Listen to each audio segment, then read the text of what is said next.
सबसे बड़ा है धर्म कर देना। अगर हम किसी दूसरे देश में जाएंगे तो यहाँ भारत का सिक्का या नोट नहीं चलेगी, वहां उसी देश का ही सिक्का या नोट चलेगा, कोई नहीं लेगा। उसी प्रकार ये जो धन है तो भगवान के यहाँ, यमराज के यहाँ धन नहीं चलता, वहां तो आपके कर्म और धर्म चलते हैं। सबसे बड़ा सुख है धर्म। धन को धर्म में खर्च कर दो। नहीं कर पाते हो तब शास्त्र आज्ञा देता है कि अपने परिवार का भरण पोषण के लिए रख कर दशांश अपने धन का धर्म में खर्च करो। नहीं श्रद्धा भगवान में मत खर्च करो। नर सेवा नारायण सेवा हो। गर्मी में कहीं प्याऊ बनवा दो, खूब आशीर्वाद मिलेगा। किसी गरीब कन्या का विवाह करवा दो। धन है तो धन का यही सदुपयोग है। अगर हम सदुपयोग नहीं कर पाए तो वही धन हमारे पुत्र और पौत्रों के ऊपर दुरुपयोग करता है, वही धन बर्बाद कर देता है।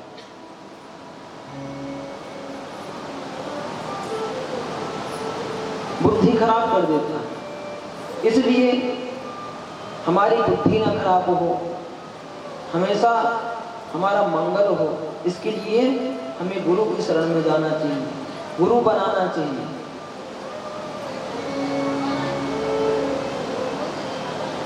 और एक गुरु तत्व ही ऐसा है, गुरुर ब्रह्मा गुरुर्विष्णु गुरुर्देवो महेश्वरः गुरु साक्षात् परब्रह्म तस्मै श्री गुरुवे नमः। गुरु ही ब्रह्मा है, गुरु ही विष्णु है, गुरु ही शंकर है। फिर कह रहे साक्षात परब्रह्म है गुरु। क्यों परब्रह्म क्यों कह रहे हैं? इन तीनों से भी परे है। क्योंकि ब्रह्मा विष्णु महेश इतनी जल्दी तो आपको दर्शन देंगे नहीं, लेकिन जो गुरु है ना, वो हर पल आपको बताएगा कि आपको किस मार्ग में चलना है। ब्रह्मा जी सृष्टि का निर्माण करते हैं, उसी प्रकार गुरु भी आपके मन में, आपके हृदय में एक सृष्टि का निर्माण करते हैं। सात्विक धर्म रूपी सृष्टि, भगवान की कथा रूपी सृष्टि, सन्मार्ग का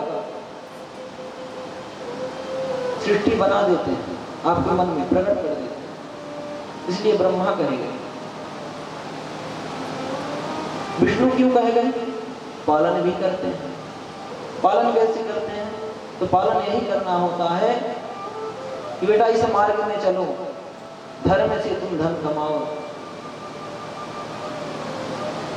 जब आप बिछड़ जाते हैं तो आपको अपने पुत्र की भांति समझाते हैं कि गलत मार्ग में मत चलो।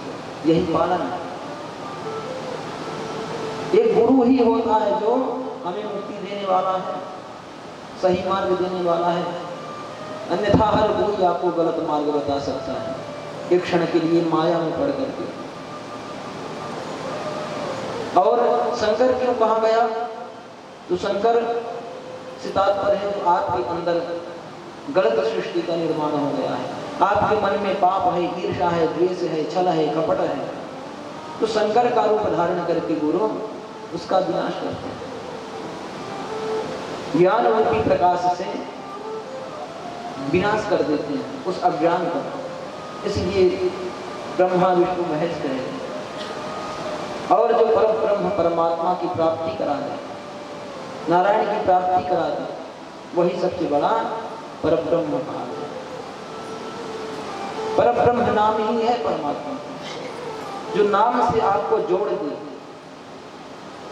देखिए, जब तक आप तार को ज्वाइंट नहीं करेंगे बल्ब में, तब तक बल्ब जलेगा नहीं। तो वो तार कौन जोड़ता है? ट्रांसफार्मर में ले जाकर। ट्रांसफार्मर तो दूर बैठा है। ट्रांसफार्मर में तार कौन जोड़ता है? तो लाइनमैन। तो गुरु लाइनमैन ही है।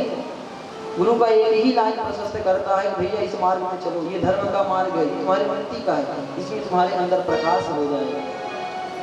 तो कोई भक्त गायन करते हैं कि मेरा तार हरि से जोड़े ऐसा कोई संत मिले। हरि से जुड़े ऐसा कोई संत मिले।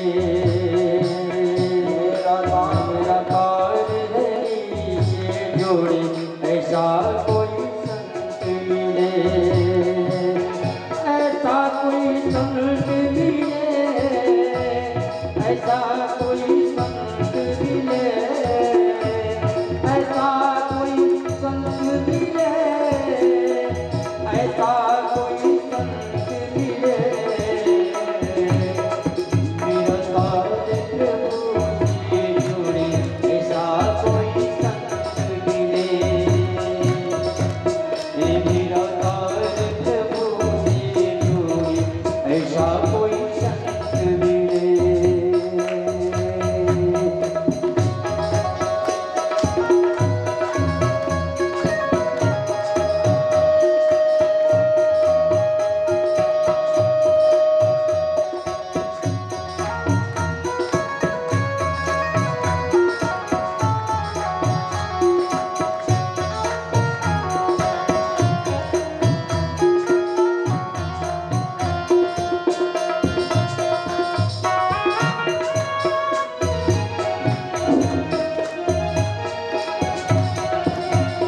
टूटा तार हुआ अंधियारा, हरि दिखे ना हरि का द्वारा।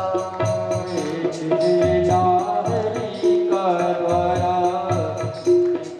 ना हरि का द्वारा। मेरा बिछड़ा मीत मिला दे, कि ऐसा कोई संत मिले। मेरा बिछड़ा मिला दे, ये कोई संत मिले। मुझे कोई संत मिले, मुझे कोई संत मिले, मुझे कोई संत मिले, मुझे कोई संत मिले। मेरा तार प्रभु से जुड़े ऐसा कोई संत मिले। ओ मेरा तार प्रभु से जुड़े ऐसा कोई संत मिले।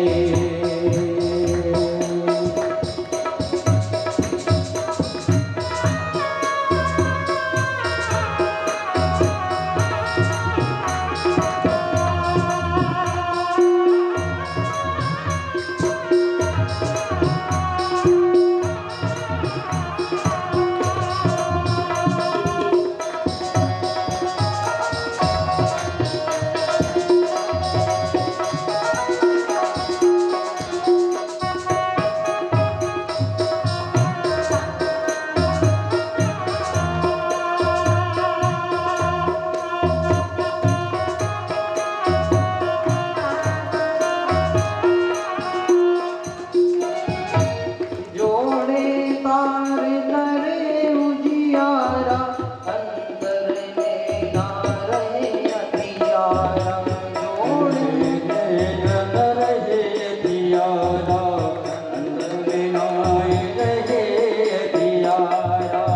मेरा आत्म रूप लगा दे, कि ऐसा कोई गुरु मिले।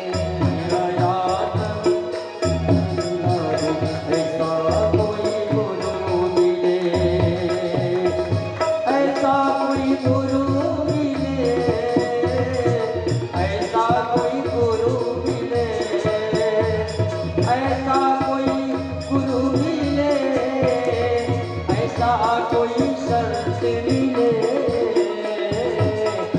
मेरा तार प्रभु से जुड़े ऐसा कोई संत मिले। ओ मेरा तार प्रभु से जुड़े ऐसा कोई संत मिले।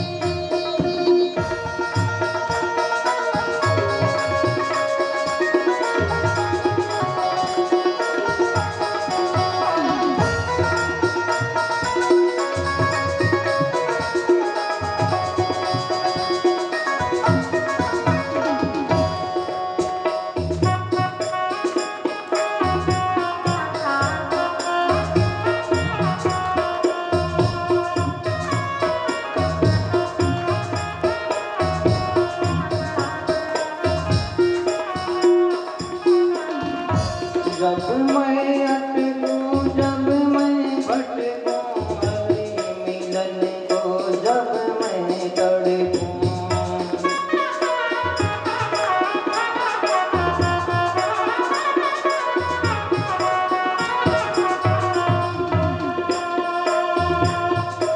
जब मैं अटकूं जब मैं भटकूं हरि मिलन को जब मैं तड़पूं मिलन को जब मैं तड़पूं मिलन को जब मैं तड़पूं मेरी बाह पकड़ के मिला दे कि ऐसा कोई गुरु मिले मेरा बाह पकड़ के मिला दे ऐसा कोई गुरु मिले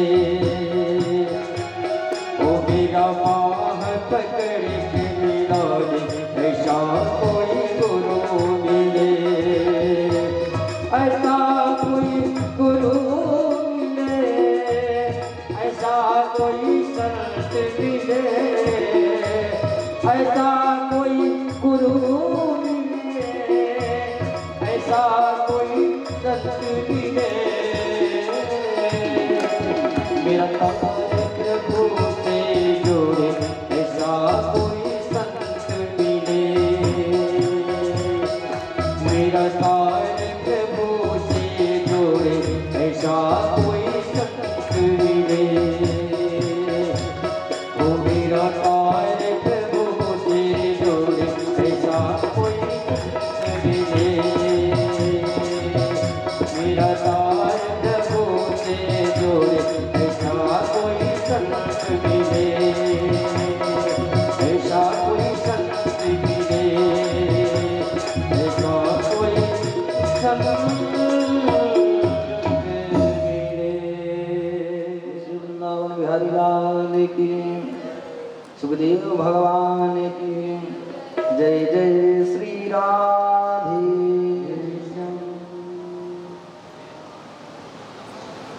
ईश्वर सर्वभूतानां हृदय अर्जुन तिष्ठति भगवान कहते हैं हे अर्जुन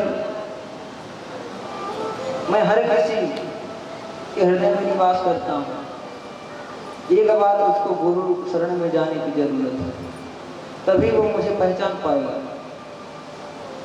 जब गुरु बताएगा गुरु तार जोड़ देगा मेरे से तो जान लो कि मैं उसे प्राप्त कर लूंगा उसे मैं खींच लूंगा अपनी तरफ इस प्रकार सूत जी महाराज नैमिषारण्य तीर्थ में सौनकादि ऋषियों को सुना रहे हैं भगवान की कथा और इधर सुखदेव भगवान महाराज परीक्षित को इसी क्रम में सुखदेव भगवान कहते हैं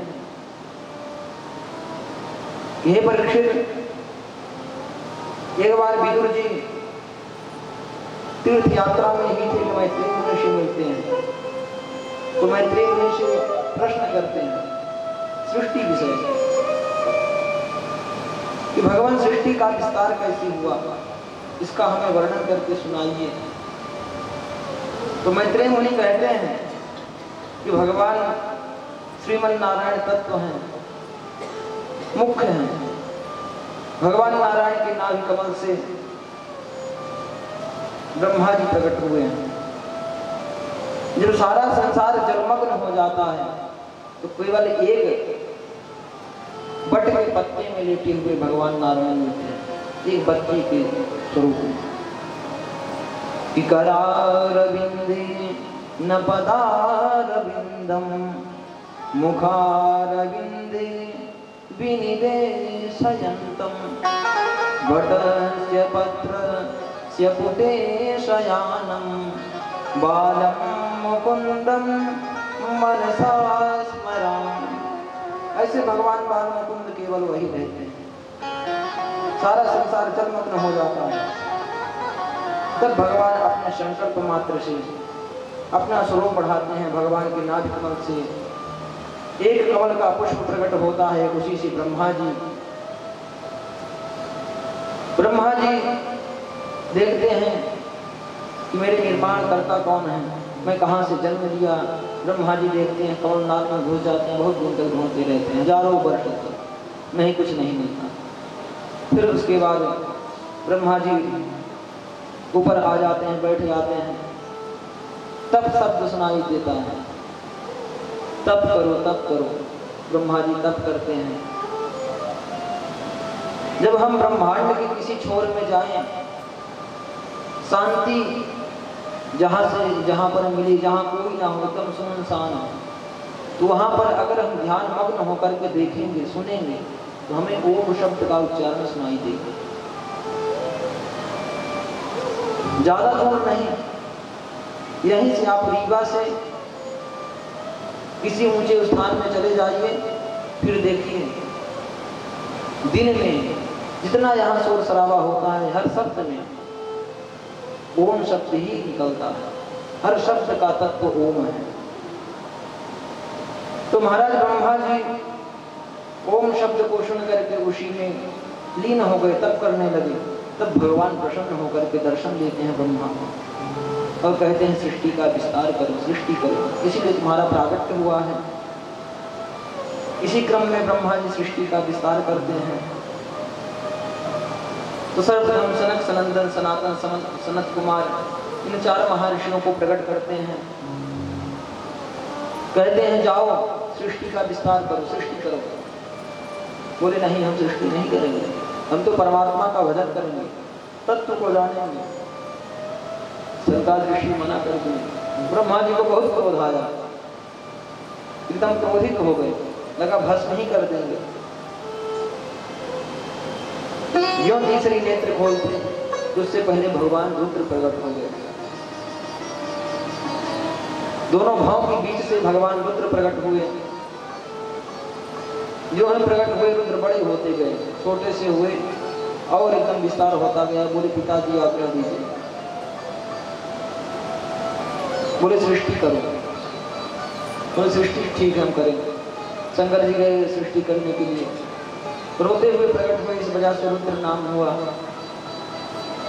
तो सृष्टि करने के लिए रुद्र गए तो भूत प्रेतों की सृष्टि कर दिए। जब भूत प्रेतों की सृष्टि किए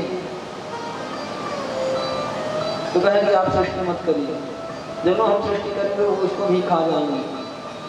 अब आराम से आप बैठो, चले जाओ कैलाश पर्वत में, पृथ्वी में, वहीं बैठ के भजन करो, ध्यान करो। फिर हम जब आज्ञा देंगे तब तुम आना, तुम्हारा कार्य फिर हम बाद में बताएंगे, अभी सृष्टि करना। फिर से ब्रह्मा जी मरीच, अत्रि, अंगिरा, पुलस्त, पुलह, क्रतु, भृगु, वशिष्ठ, दक्ष, देव ऋषि, नारद, इन 10 ऋषियों को प्रकट किए। अपनी वाणी से ब्रह्मा जी ने एक परम सुंदरी कन्या को प्रकट की, जिसका नाम था सरस्वती। सरस्वती इतनी सुंदर थी, इतनी सुंदर, जैसे भगवान नारायण ही साक्षात प्रकट हो गए, जिनसे सारा संसार मोहित है। तो सरस्वती को देख करके ब्रह्मा जी कामातुर हो जाते हैं। तब वशिष्ठ, भृगु, दक्ष आदि जो ब्रह्मा जी के पुत्र हैं, ब्रह्मा जी के अंग से प्रकट हुए हैं, तो ब्रह्मा जी को कहते हैं कि पिताजी यह आप अधर्म कर रहे हैं, हम आपको श्राप दे देंगे, ये आपका मार्ग गलत है, ये आपकी पुत्री हैं। तब ब्रह्मा जी को लज्जा आ जाती है और ब्रह्मा जी तुरंत अपने शरीर को वहीं भस्म कर देते हैं। ब्रह्मा जी के शरीर भस्म हो जाती है, उसी शरीर से यह रात्रि बनी है। नेत्र 24 घंटा दिन में था, प्रकाश ही प्रकाश था, अंधकार नहीं था। तो उसी से यह रात्रि बनी है, ब्रह्मा जी के शरीर से, छाया से। फिर इसी क्रम में ये सब ब्रह्मा की मानसिक सृष्टि है, ब्रह्मा जी से प्रकट हुई सृष्टि की। अब पूरे इनका पुनः शरीर अपना बनाए, तो चारों तरफ देखने लगे कि अभी तो वशिष्ठ इत्यादि सब यहीं पर थे, कहाँ गए। चारों तरफ देखते हैं तो चारों तरफ ब्रह्मा जी के हो जाते हैं। वशिष्ठ इत्यादि देखने लगे घूम करके, ये संसार कैसा है जिसमें हमें प्रकट किया गया है, इसको देखो। सृष्टि की बात कर रहे थे पिताजी। तो देखे भ्रमण किए, आए पिताजी के पास में। पिताजी बोले सृष्टि करना, बोले कैसे करेंगे, पृथ्वी कहाँ है, कहाँ सृष्टि की जाए, और बिना स्त्री के पुरुष सृष्टि कैसे करेगा। तब भी पिताजी आप तो ब्रह्मा हैं, पिता पिता होता है, पुत्र पुत्र होता है, तो आप में वह पावर है, लेकिन हम में वह पावर अभी नहीं है, अभी हमें तपस्या करनी होगी। बोले ठीक है। पुनः अपने शरीर से वामांग से शतरूपा जी को प्रकट करते हैं ब्रह्मा जी, और दाएं अंग से मनु महाराज। मनु शतरूपा से ही मानवीय सृष्टि का विस्तार हुआ। इसीलिए मनु के नाते ही सारे संसार के प्राणी मनुष्य कहे गए हैं। और ये जो ब्राह्मण है, ब्राह्मण पृथ्वी के देवता कहे गए। क्यों कहे गए? ब्राह्मण ब्रह्मा की पहली सृष्टि है। वशिष्ठ, अत्रि, भृगु, मरीच, अंगिरा, पुलस्त्य, पुलह, क्रतु, ब्राह्मण इन सब के संतान हैं। और जो मनु और शतरूपा की सृष्टि हुई, तो यह सृष्टि स्त्री पुरुष के भेद से हुई। जो ब्राह्मण के पिता हैं वो ब्रह्म के समान है। वशिष्ठ जी पता नहीं कितनी उम्र हो गई, कोई गिनती ही नहीं। जो उनके पुत्र हैं, पौत्र हैं, वंशज हैं, तो वही ब्राह्मण हैं। उच्च कुल इसीलिए कहा गया है ब्राह्मण, क्योंकि जो मनु शतरूपा थे उनकी मैथुनी सृष्टि हुई, और उनकी सृष्टि में जो जैसे कर्म करता था उसी के अनुसार वर्ण व्यवस्था बनाई गई कि तुम इस वर्ण में के हो, तुम्हारा यह कर्म गलत है। जो ब्रह्म से सर्वप्रथम प्रकट हुआ वह ब्राह्मण है। फिर ब्रह्मा जी के दाएं अंग से मनु प्रकट हुए, वह क्षत्रिय कहलाए। फिर इसी क्रम में जो मनुष्य वंश विस्तार हुआ, उनके कर्म अनुसार ही वर्ण व्यवस्था बनाई गई, और उसी वर्ण व्यवस्था में आज तक सृष्टि चलती रही।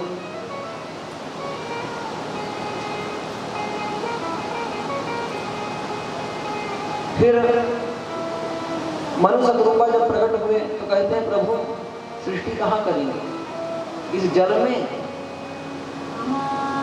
बोले नहीं, पृथ्वी थी लेकिन उसको हिरण्याक्ष ले गया है। तो भगवान का ध्यान करते हैं, तो भगवान कहाँ से प्रकट होते हैं? ब्रह्मा जी के नासिका से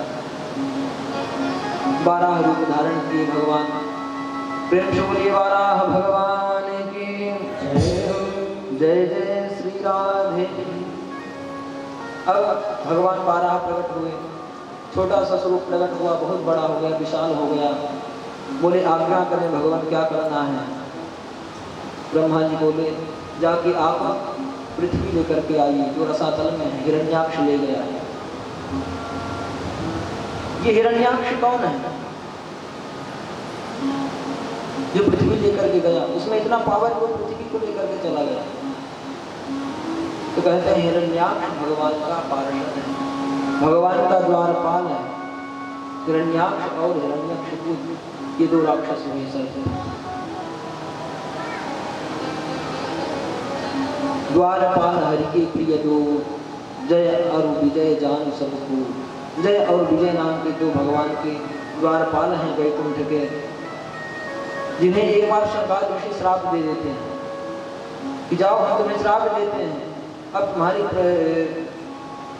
यहाँ से कटने कट गई, जाओ अब पृथ्वी लोग, अब तुम राक्षस बन जाओ। 3 जन्मों तक के लिए श्राप दे दिए, जाओ राक्षस बन जाओ। तुम आसुरी वृत्ति करते हो, तुम संतों को रोकते हो भगवान का दर्शन करने से, अब जाओ तुम राक्षस ही बनो। राक्षसी वृत्ति का क्यों तुम ध्यान किए, क्यों हमें दिखा दी, हमारा अपमान किया। तो भगवान की इच्छा से ही हुआ। तो वही जय और विजय हिरण्याक्ष और हिरण्यकशिपु बनकर प्रकट हुए, जो पृथ्वी को हिरण्याक्ष लेकर के चला जाता है रसातल में। तो भगवान 12,000 रहे हैं पृथ्वी लेने के लिए रसातल, और इधर हिरण्याक्ष मलान घूम रहा है कि कोई हमसे युद्ध करे, उसके शरीर में खुजली हो रही है, कोई हमसे युद्ध करे, है कोई संसार में।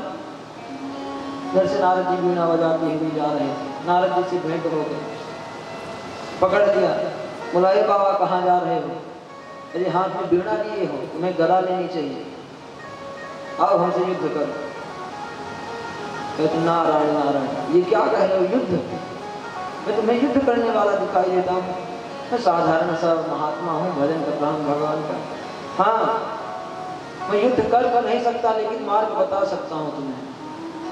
तुम्हें इच्छा ही है युद्ध करने की तो बता सकता हूँ कौन करेगा। बोले कौन है इस संसार में जो मुझे अजय हिरण्याक्ष को जीत सके, मेरे से युद्ध कर सके? बोले एक रसातल में सोकर गया है, उसी से युद्ध करो, वही तुम्हारी मनोकामना पूर्ण कर सकता है। इधर हिरण्याक्ष चल दिया, प्रभु पृथ्वी को लेकर के आ रहे थे, रास्ते में ही मिल गया। तेजी से कहता है कहाँ जा रहा है सोकर? पृथ्वी चुरा के भाग रहा है, यह मेरी पृथ्वी है, रख जल्दी। खूब अपमान करता है भगवान का। तो भगवान कहते हैं चला मेरे पास आजा फिर बताऊं। सत्यम वयम भोवन गोचराम विगायुष्मत् विधान मृगये ग्राम सिंहा। मैं तुम जैसे कुत्तों को ही ढूंढ रहा था मारने के लिए, राक्षस को ही ढूंढ रहा था, तुम्हें पृथ्वी चुराए थे ना, अब तुम्हारा समय पूर्ण होगा। भोंको मत, आओ युद्ध करो। भगवान पृथ्वी को भी धारण किए हैं और युद्ध भी कर रहे हैं। कैसा दृश्य है, कुछ देर भगवान खेलते हैं, आनंद लेते हैं। कुछ देर में एक बार गुस्सा आई, सो करेण कर्णमूले हम यथा राष्ट्रम मरुत्पते, जैसे 49 मरुत चले उस प्रकार से उतनी तेजी से थप्पड़ मारे, एक थप्पड़ में ही हिरण्याक्ष खत्म। स्वाहा। देवता लोग वंदना करने लगे, धन्य है प्रभु, आप हमेशा रक्षा करते हैं हम लोगों। यम योगिनो योग समाधिनारो ध्यायन्ति लिंगादसतो मोक्षया तस्यैष ऋषभः आदाहतो मुखं प्रपश्यन् स्तनोति ससर्वः। देखिए भगवान का कैसा स्वरूप है। सुखदेव भगवान वर्णन कर रहे हैं, जिन्हें बड़े बड़े योगी संत महात्मा योग अभ्यास करके ढूंढते रहते हैं, दर्शन करने के करते रहते हैं, करने के लिए ढूंढते हैं, लेकिन तब भी नहीं दर्शन कर पाते हैं। महाराज परीक्षित, आप स्मरण करो, उस झांकी को अपने अंदर उतारो कि भगवान साक्षात कितना सुंदर स्वरूप है, पृथ्वी धारण किए हुए हैं, युद्ध भी कर रहे हैं।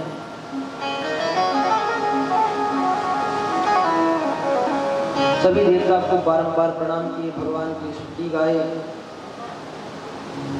इसी क्रम में सृष्टि का विस्तार सुनाकर उधर मैत्रेय मुनि विश्राम देते हैं और इधर सुखदेव जी।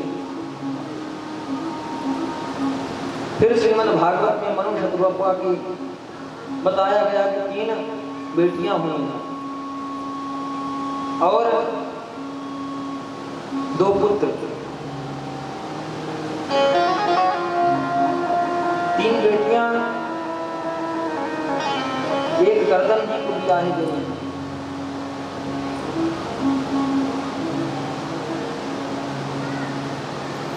गर्दन जी से, जिनको बीच में अभी हम कथा थोड़ी सी बताए थे कि कैसे माता देव होती,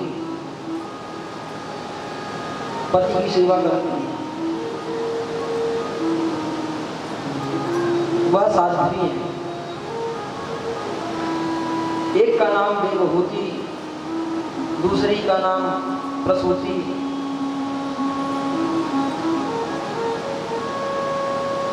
तो माता देवहूति का विवाह कर्दम ऋषि से हुआ है।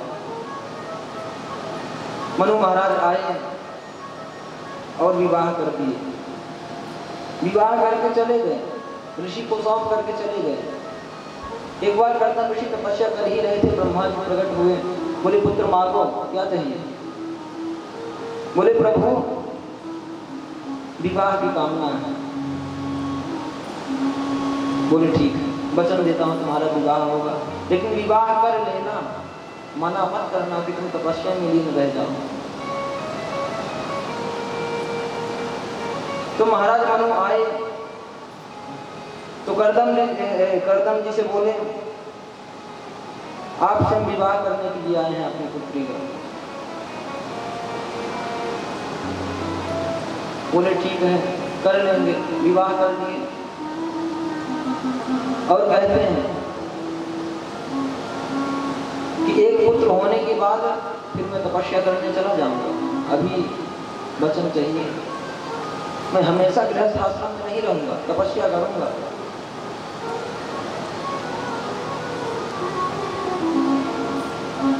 तो ठीक है, विवाह हो गया। उधर मनु शत्रुपा चले गए अपने राजमहल, और यहाँ पर माता देवहूति सेवा में लग गई थी और कर्दम ऋषि तपस्या में बैठ गए अपने विवाह करने के बाद। हजारों वर्ष तक तपस्या में बैठे रहे। माता देवहूति बूढ़ी हो गई हैं, शरीर से जीर्ण शीर्ण हो गई, तब भी सेवा कर रही हैं, सेवा कर रही हैं और कुछ मांगती नहीं है, न हिलाती है, न डुलाती है, न जगाती है। उठिए, हमें भूख लगी है, हमें भोजन दीजिए। जो उन्हें प्राप्त होता है जंगल में सो खा लेती हैं, हो गया। नहीं जल पी लेती हैं, असेवा में पति की लगी रहती हैं।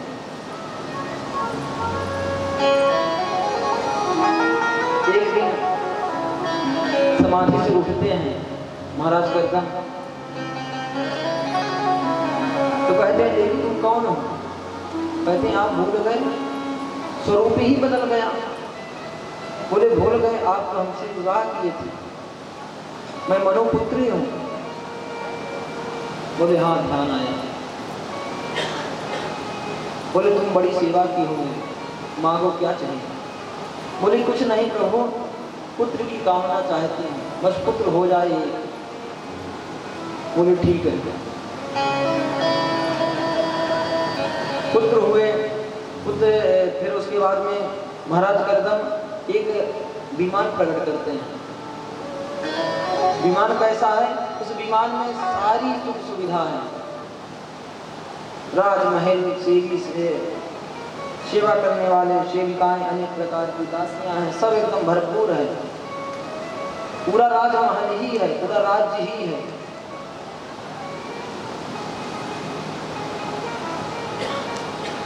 ले जाते हैं माता देवहूति को, एक सरोवर में स्नान कराते हैं, स्वयं भी स्नान करते हैं, एकदम सुंदर स्वरूप में प्रकट हो जाते हैं, नव यौवन हो जाते हैं दोनों। फिर बहुत दिनों तक दोनों लोग साथ में रहते हैं। प्रभु की कृपा से माता देवहूति गर्भवती हो गई। गर्भवती हुई तो 9 कन्याएं प्रकट हुई। यहाँ पुत्र की कामना थी, पुत्री हो रही हैं, तो क्रम से 9 पुत्री हो गई। 9 पुत्री हुई हैं और फिर बाद में एक पुत्र हुए तो भगवान कपिल भगवान का प्राकट्य हुआ है, जो सांख्य योग के प्रणेता हैं। 9 बेटियों का जोड़ा ढूंढ रहे हैं, इनका विवाह कर दें। पुत्र हो गया, बोले अब हमें जाना चाहिए, देखिए तुम संभालो। कहती हैं हम स्त्री होकर कहाँ ढूंढेंगी, अपने पुत्रियों के लिए बर कहाँ चुनेंगी, कहाँ ढूंढेंगी? सो आप ही इतना कर जाइए कि पुत्रियों का विवाह कर दीजिए।